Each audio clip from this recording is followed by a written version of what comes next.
ജീവിതത്തിൽ നമ്മൾ എല്ലാവരും ഒരാളെ കാത്തിരിക്കുന്നുണ്ട്. ചിലർക്ക് അത് കിട്ടും, ചിലർക്ക് നഷ്ടമാകും. പക്ഷേ കാത്തിരിപ്പിന്റെ വേദന അറിഞ്ഞവർക്കേ ഒന്നിക്കുന്നതിന്റെ സന്തോഷം എന്താണെന്ന് മനസ്സിലാവൂ.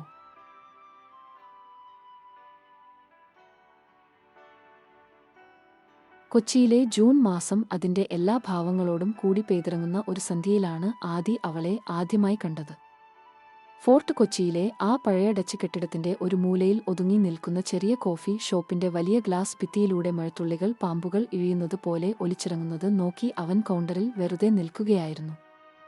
പുറത്ത് കടലിന്റെ ഇരമ്പലും മഴയുടെ ശബ്ദവും കൂടി കലർന്നപ്പോൾ ഒരു വിചിത്രമായ സംഗീതം പോലെ തോന്നിച്ചു. 26 വയസ്സ്, തലയിൽ നര കയറി തുടങ്ങിയ മുടി, കണ്ണിൽ എപ്പോഴും എവിടേക്കോ പോകാൻ വെമ്പുന്ന ഒരു ദാഹം. ട്രാവൽ ഫോട്ടോഗ്രാഫർ ആവണം എന്ന അവന്റെ ഏറ്റവും വലിയ സ്വപ്നം അവൻ ഡയറിയിലെ താളുകളിലും ഇൻസ്റ്റാഗ്രാമിലെ കുറച്ച് ലൈക്കുകളിലും മാത്രമായി ഒതുക്കി ജീവിക്കാൻ വേണ്ടി ദിവസം 12 മണിക്കൂർ കാപ്പി ഉണ്ടാക്കി കൊടുത്തു. അപ്പോഴാണ് കടയുടെ ചില്ലുവാതിൽ പതിയെ തുറന്ന് അവൾ അകത്തേക്ക് കയറി വന്നത്. നനഞ്ഞു കുതിർന്ന ഒരു നീലക്കുട മടക്കി പിടിച്ചിരുന്നു. കയ്യിൽ പൊടി പിടിച്ച് നിറം മങ്ങിയ ഒരു പഴയ ഫിലിം ക്യാമറ. മുടിയിഴകളിൽ നിന്ന് വെള്ളത്തുള്ളികൾ ഇറ്റിറ്റു വീഴുന്നുണ്ടായിരുന്നു. പക്ഷേ അവളുടെ മുഖം, അവിടെ ഒരു മഴക്കാല മേഘം പോലെ കനത്ത ഒരു വിഷാദം ഉറഞ്ഞുകൂടി നിൽക്കുന്നത് പോലെ ആദിക്ക് തോന്നി. അവൾ നേരെ കൗണ്ടറിലേക്ക് വന്ന് ആദിയെ ഒന്ന് നോക്കിപ്പോലും ഇല്ല, വെറുതെ പറഞ്ഞു, ഒരു സ്ട്രോങ് ബ്ലാക്ക് കോഫി വേണം, പഞ്ചസാര തീരെ വേണ്ട എന്ന്. അവളുടെ ശബ്ദത്തിൽ മഴയുടെ തണുപ്പ് ഉണ്ടായിരുന്നു. ആദി യന്ത്രം പോലെ കോഫി ഉണ്ടാക്കുമ്പോൾ അവന്റെ കണ്ണ് ആ ക്യാമറയിൽ ഉടക്കി. അതൊരു സാധാരണ ക്യാമറ അല്ലെന്ന് അവന് മനസ്സിലായി. പഴയ ധോയക പവന 3 ആയിരുന്നു അത്.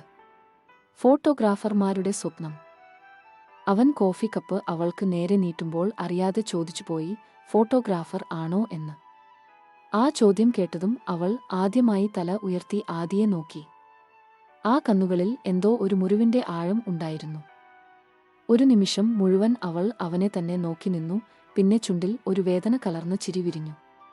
ആയിരുന്നു, ഇപ്പോ ഞാൻ ഓർമ്മകൾ മാത്രം പിടിക്കുന്ന ഒരാളാണ് എന്ന് പറഞ്ഞ് അവൾ കോഫിയും എടുത്ത് ജനലിലെ ഏറ്റവും അറ്റത്തെ സീറ്റിൽ പോയി ഇരുന്നു. അവളുടെ പേര് മീര എന്നായിരുന്നു. ആദി പിന്നീട് ബില്ല് പുസ്തകത്തിൽ നിന്നാണ് അത് മനസ്സിലാക്കിയത്. പിന്നീടുള്ള എല്ലാ ദിവസവും ഒരു മുടക്കവും ഇല്ലാതെ കൃത്യം 4 മണിക്ക് മീര ആ കോഫി ഷോപ്പിന്റെ വാതിൽ തുറന്നുവരും.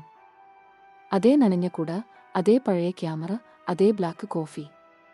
അവൾ വന്ന് ജനലരികിലെ അതേ സീറ്റിൽ ഇരിക്കും. ബാഗിൽ നിന്ന് ഒരു തുകൽ കൊണ്ടുള്ള പഴയ ഡയറി എടുത്ത് എന്തൊക്കെയോ എഴുതും. ഇടയ്ക്ക് എഴുത്ത് നിർത്തി പുറത്തെ മഴയിലേക്ക് നോക്കി ദീർഘമായി നിശ്വസിക്കും. ആദി കൗണ്ടറിൽ നിന്ന് അവളെ ഒളിഞ്ഞു നോക്കും. എന്താണ് അവൾ എഴുതുന്നത്, എന്താണ് ആ കണ്ണുകളിലെ സങ്കടം എന്നൊക്കെ അവൻ ഓരോ ദിവസവും ആലോചിക്കും. പക്ഷേ ഒന്നും ചോദിക്കാനുള്ള ധൈര്യം അവന് ഉണ്ടായിരുന്നില്ല. ദിവസങ്ങൾ അങ്ങനെ മഴ പോലെ ഒഴുകിപ്പോയി.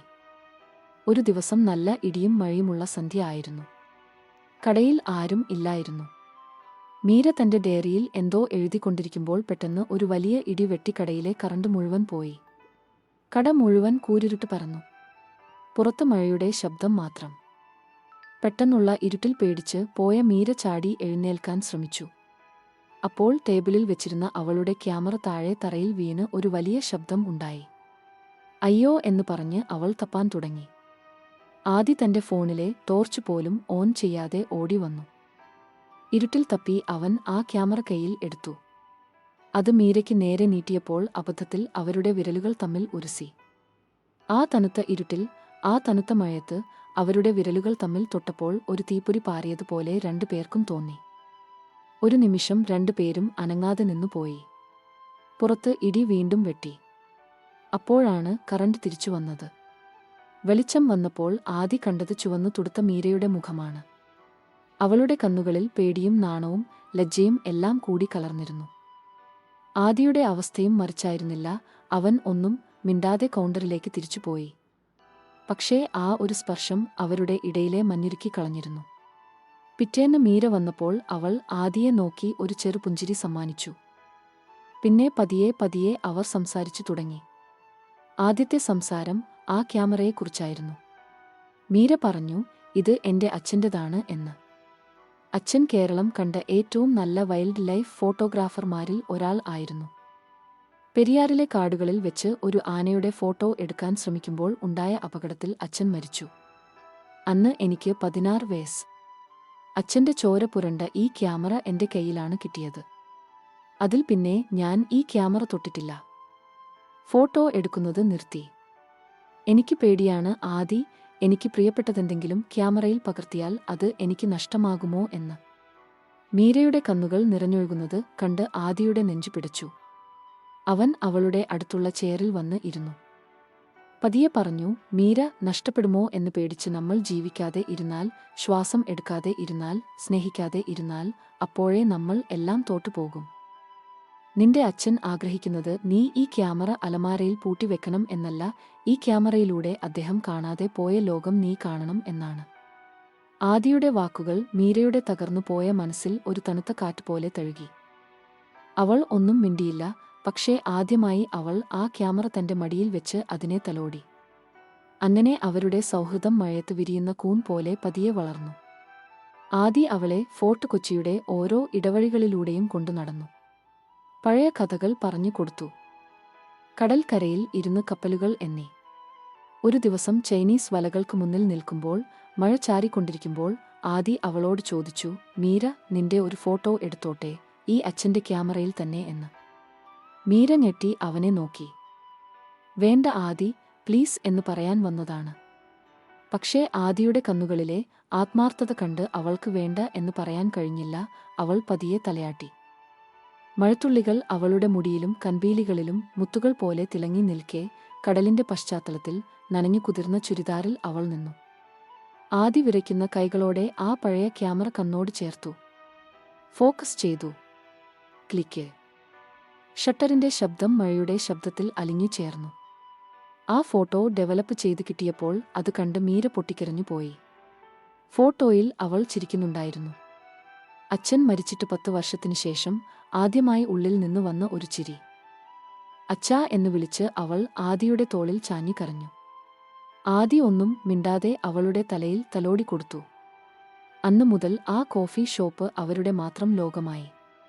കട അടച്ചതിനു ശേഷം അവർ മണിക്കൂറുകളോളം സംസാരിച്ചിരിക്കും. മീര തന്റെ ഡയറിയിലെ കവിതകൾ അവന് വായിച്ചു കൊടുക്കും. ആദി താൻ പോകാൻ ആഗ്രഹിക്കുന്ന സ്ഥലങ്ങളെക്കുറിച്ച്, ഹിമാലയത്തെക്കുറിച്ച്, രാജസ്ഥാനിലെ മരുഭൂമിയെക്കുറിച്ച് അവൾക്ക് പറഞ്ഞു കൊടുക്കും. ഒരു ദിവസം ആദി പറഞ്ഞു, മീര, നമുക്ക് ഒരിടം വരെ പോയാലോ, നിന്റെ അച്ഛൻ ഏറ്റവും കൂടുതൽ സമയം ചിലവഴിച്ച, ഏറ്റവും കൂടുതൽ ഫോട്ടോ എടുത്ത സ്ഥലത്തേക്ക്, മൂന്നാറിലേക്ക്. മീരക്ക് ആദ്യം പേടി തോന്നി. പക്ഷേ ആദിയുടെ നിർബന്ധത്തിന് വഴങ്ങി അവൾ സമ്മതിച്ചു. മൂന്നാറിലെ മഞ്ഞിലും കോടയിലും തേയിലക്കാടുകളുടെ നടുവിലും അവൾ വീണ്ടും ജനിച്ചു. ആദി അവൾക്ക് ധൈര്യം കൊടുത്തു. അവൾ വിറയ്ക്കുന്ന കൈകളോടെ വീണ്ടും ക്യാമറ ഉയർത്തി. ആദ്യത്തെ ക്ലിക്ക്, രണ്ടാമത്തെ ക്ലിക്ക്. പതിയെ അവൾ അതിൽ ലയിച്ചു ചേർന്നു. ആദി അവളുടെ ഓരോ ചലനവും ഓരോ ചിരിയും കണ്ണിലെ തിളക്കവും ഒപ്പിയെടുത്തു. രാത്രി അവർ ഒരു ചെറിയ കോട്ടേജിന്റെ മുറ്റത്ത് കാമ്പ് ഫെയർ ഇട്ട് ഇരുന്നു. ആകാശത്ത് നക്ഷത്രങ്ങൾ നിറഞ്ഞു നിന്നു. തണുപ്പ് അരിച്ചിറങ്ങുമ്പോൾ ആദിക്ക് പിന്നെ തന്റെ മനസ്സിൽ തോന്നിയത് അടക്കി വെക്കാൻ കഴിഞ്ഞില്ല.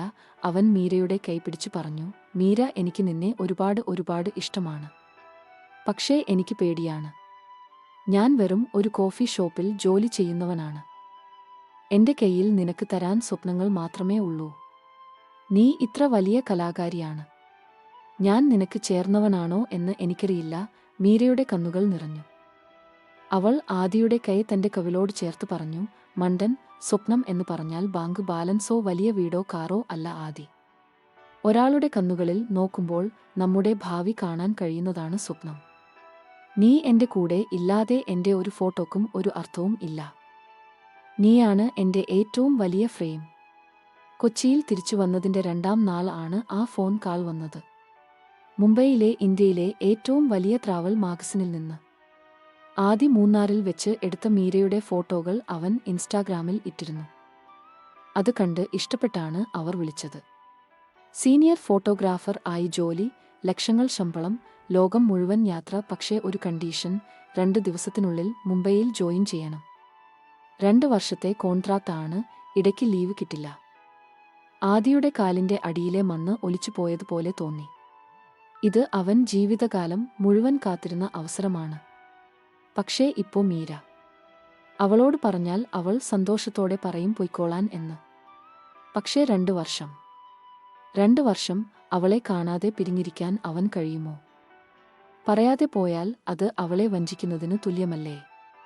2 ദിവസം അവൻ നരകിച്ചു. ഉറങ്ങിയില്ല, ഭക്ഷണം കഴിച്ചില്ല.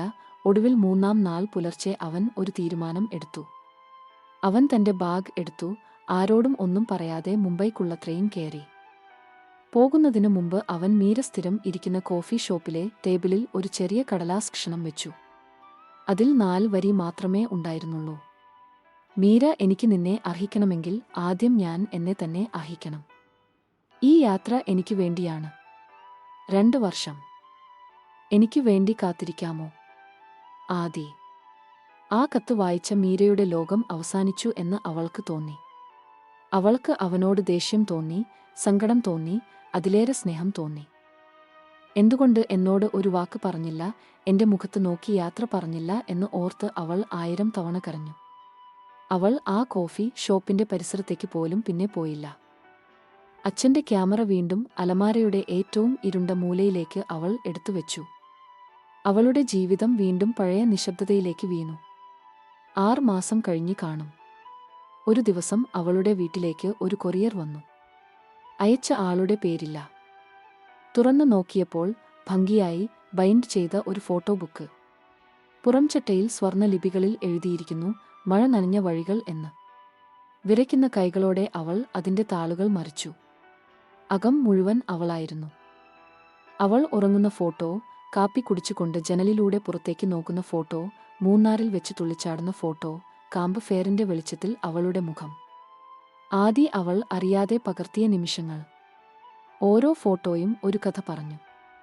അവസാന പേജിൽ ആദിയുടെ കൈയക്ഷരം ഉണ്ടായിരുന്നു. മീര, നീ ഈ ക്യാമറ എന്നേക്കുമായി താഴെ വെച്ചാൽ നിന്റെ അച്ഛന്റെ സ്വപ്നങ്ങൾ മരിക്കും. എന്റെ സ്വപ്നങ്ങളും. ദയവ് ചെയ്ത് നീ ഫോട്ടോ എടുക്കുന്നത് നിർത്തരുത്. ലോകത്തിന് നിന്നെ കാണണം. ലോകത്തിന് നിന്നെ കാണണം. എനിക്ക് വേണ്ടി. എന്നെങ്കിലും ഞാൻ തിരിച്ചു വരുമ്പോൾ നിന്റെ കണ്ണുകളിൽ ഞാൻ കണ്ട ആ വെളിച്ചം കെട്ടുപോകരുത്. കാത്തിരിക്കുന്നു. ആദി. ആ വരികൾ വായിച്ച് തീർന്നപ്പോൾ മീരയുടെ ഉള്ളിലെ പാറക്കെട്ട് ഉടഞ്ഞു വീണു.